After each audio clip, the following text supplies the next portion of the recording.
नरक की कहानी। एक प्रेरणादायक कथा। बहुत समय पहले की बात है।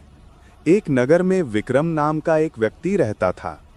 वो बहुत धनी था, परंतु अत्यंत स्वार्थी और निर्दयी भी। गरीबों से उसे घृणा थी और दूसरों की मदद करने में उसे कोई रुचि नहीं थी। उसका विश्वास था कि धन ही सब कुछ है और मरने के बाद कोई जीवन नहीं होता। एक दिन विक्रम की मृत्यु हो गई। जब उसकी आत्मा शरीर से अलग हुई तो दो यमदूत उसके सामने आए और बोले, विक्रम, तुम्हें हमारे साथ चलना होगा। तुम्हारे कर्मों का हिसाब यमराज के दरबार में होगा। विक्रम हंस पड़ा। मैंने क्या बुरा किया है? मैंने किसी को मारा नहीं, चोरी नहीं की, बस अपने लिए जिया हूं। यमदूत बोले, यही तो तुम्हारा सबसे बड़ा अपराध है।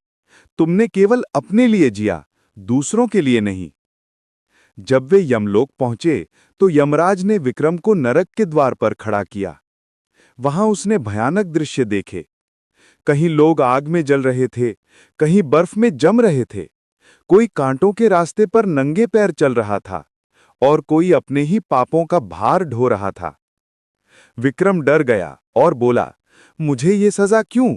मैंने तो किसी का नुकसान नहीं किया। यमराज बोले, विक्रम, जो व्यक्ति दूसरों के दुख के प्रति असंवेदनशील रहता है, वो भी पाप का भागी होता है। तुम्हारे पास अवसर था कि तुम किसी की मदद करते, पर तुमने हर बार मुंह मोड़ लिया। यही तुम्हारा अपराध है। विक्रम रोने लगा, मुझे एक मौका और दो, मैं सुधार करना चाहता हूं। यमराज ने मुस्कुराते हुए कहा, मानव को उसके कर्मों के अनुसार ही अवसर मिलते हैं, लेकिन तुम्हारे भीतर पछतावा सच्चा है, इसलिए तुम्हें एक अवसर मिलेगा। तुम पृथ्वी पर वापस भेजे जाओगे, पर इस बार गरीब के रूप में जन्म लोगे। अगर तुमने इस बार दया और सेवा का मार्ग चुना तो स्वर्ग के द्वार तुम्हारे लिए खुल जाएंगे। कहते हैं, विक्रम फिर से जन्मा, इस बार एक साधारण किसान के घर।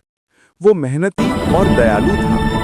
उसने जीवन भर दूसरों की मदद की और जब वो फिर मरा तो यमदूत उसे नरक नहीं बल्कि स्वर्ग लेकर गए।